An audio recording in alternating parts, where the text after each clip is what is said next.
It is so hot outside. We talked to some people out working in it, and we also have tips on what you can do about it. Plus, filling up your tank just may be a little more bearable this week. I'll show you why coming up.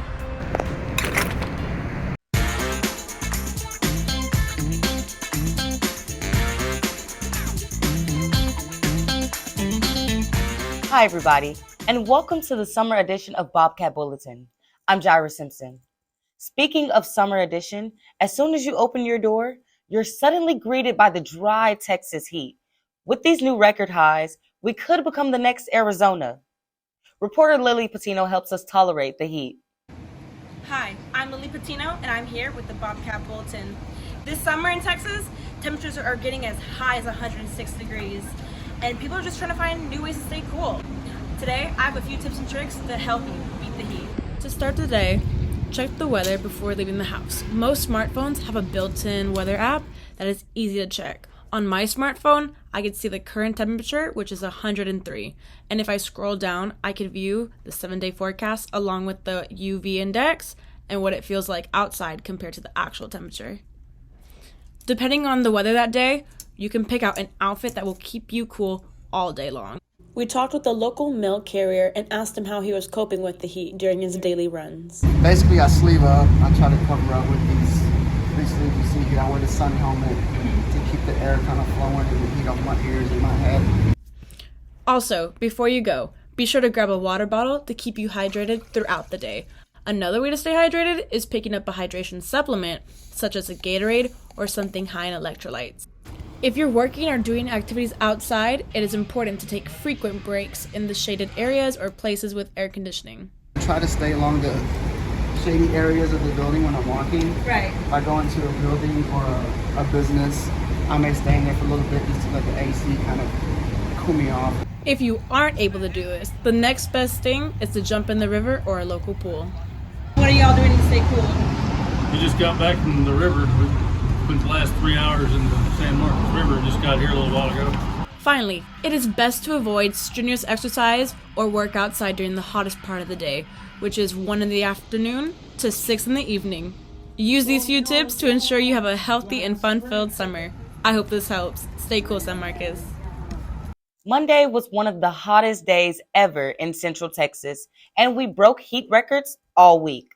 Luckily, we have our very own Avery Olson who got the jump on how to beat the heat. Because of statewide restrictions put in place by Governor Greg Abbott in 2020, many tubing and river outfitter businesses had to completely change their business model. This turned the industry upside down in the New Braunfels and San Marcos area. San Marcos faced closure of city parks lining the river, which hit local businesses pretty hard. And while many businesses remained open in New Braunfels, the pandemic kept many usual attendees at home.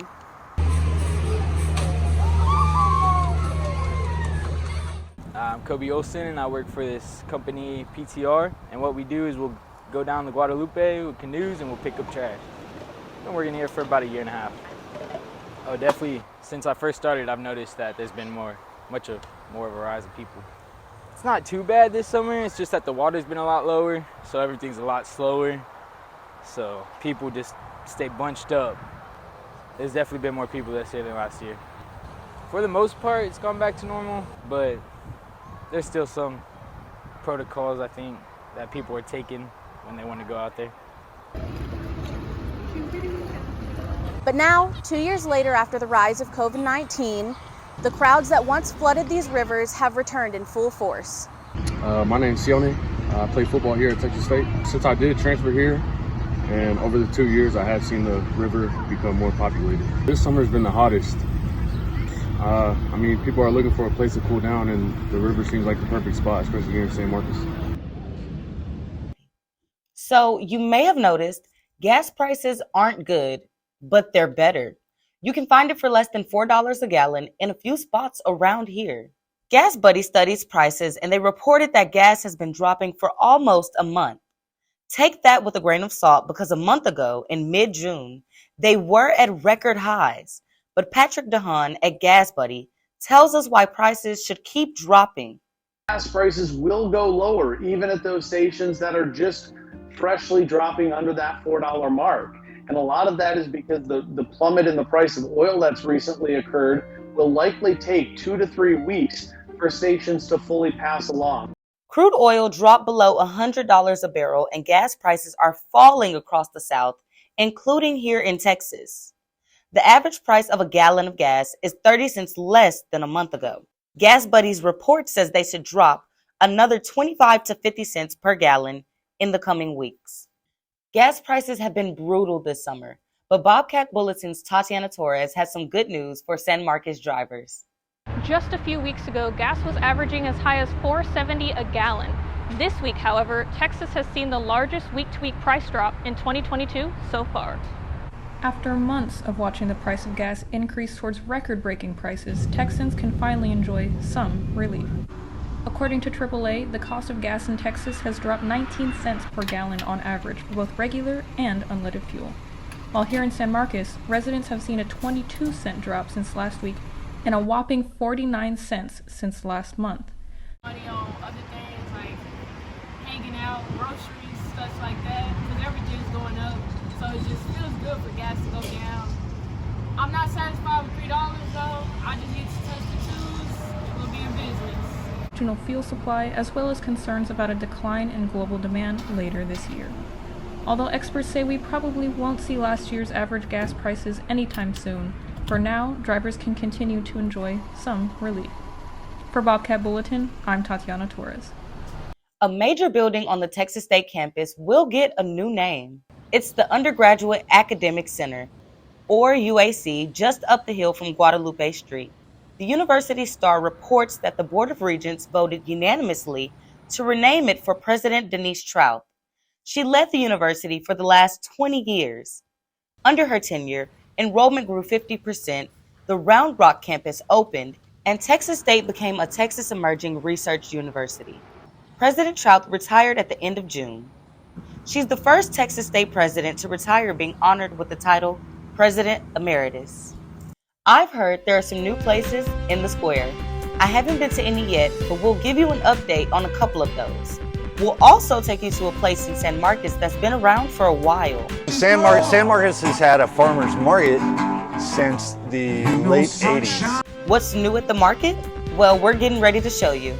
And some local artists that just might blow your mind. See you in a minute. First, they said cigarettes were safe. Now, they say they didn't market e-cigarettes to teens. Fact. More than 1 in 4 high school students are vaping. Same lies, different day. Tell Big Vape to quit lying.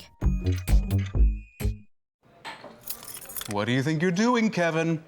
Was just gonna drive home. There are several warning signs present that you shouldn't be driving. Like hearing voices? Like your text-to-emoji ratio? Oh man, the selfies. Selfie. Nailed it. We all have warning signs that let us know that we're probably not okay to drive. Mine is pretending to be your subconscious. Craig, come on man, let's split a ride home.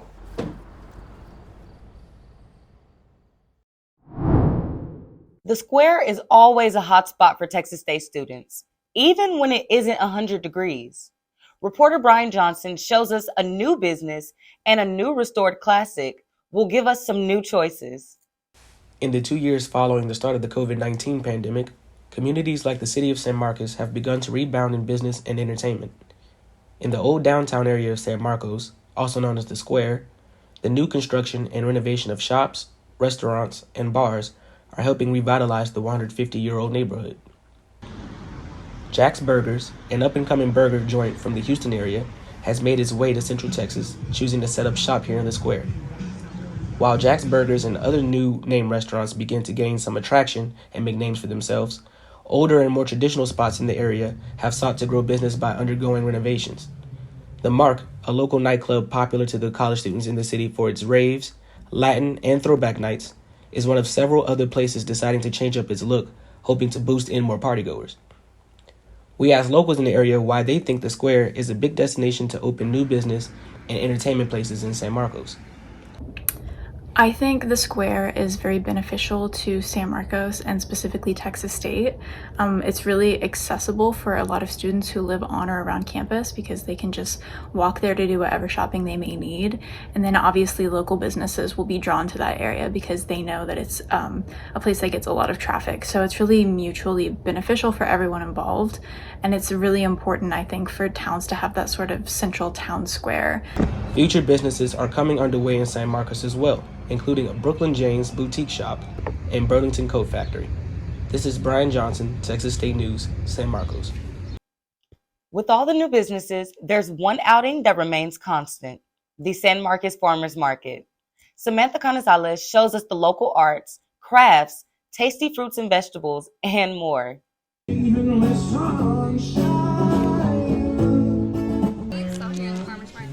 I sell jams and jellies, and our orange marmalade is a little bit more like a fruit preserve.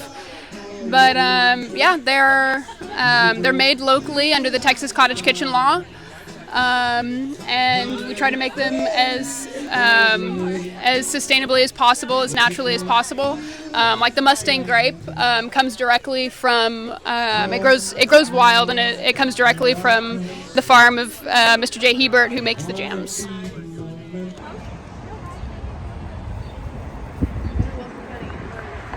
How long has the farmers market been going on here? Well, in San Marcos has had a farmer's market since the late 80s, but it was a Tuesday market, and it was Tuesday afternoons. And about 15 years ago, I started a little Saturday market at Tantra Coffee House. Are y'all familiar with that? It's been closed for the last year, but it's going to be reopened in the fall. But in the side yard of Tantra, and that grew to about a dozen of us that were there every Saturday. And 12 years ago, 12 and a half now, years ago, the city invited us to try it out downtown. And so we've been doing it here downtown every Saturday since then. The Farmers Market is an institution in San Marcos. Now, Aaron Sackett shows us a new hobby that's blowing up around here. Glassblowing is an art form that has become increasingly popular in the past decade. Some of the top glassblowers in the country are actually based in Austin and the surrounding cities. Kian McClay, a local glassblower from Kyle, spoke with us about how he got into the business of making glass art almost 7 years ago. I collected these little coins called Marini Millies. They're little glass images. And then I finally just decided to buy all the equipment myself and finally just delved into it. He also showed us some of his work, including a glass octopus and fish pendants and a glass Master Roshi from the TV show Dragon Ball Z. Some of Kian McClay's work is displayed in a local shop by the name of Connoisseur. We spoke with Elissa Delgado, the manager of the Austin location, about the growing glass art community in Central Texas.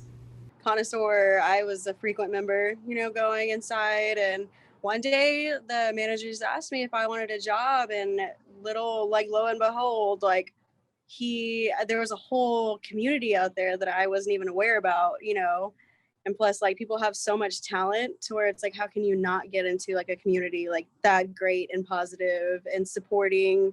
So yeah, that's pretty much what got me in. With the Bobcat Bulletin, this is Aaron Sackett bringing you your weekly news updates. Those glass sculptures are really pretty. You know what else is amazing? The pictures from the new telescope. NASA released the very first pictures from the new James Webb Space Telescope this week. It took 25 years and $10 billion, but it's working perfectly. This first image looks deeper into space than we've ever seen. This is the Carina Nebula, also called the Cosmic Cliffs. It's the first image from a mission that will last 10 years or more. That photo is spectacular. It looks like a painting. Amazing. That's all we have for this first summer edition of Bobcat Bulletin. Look for us again next week with more.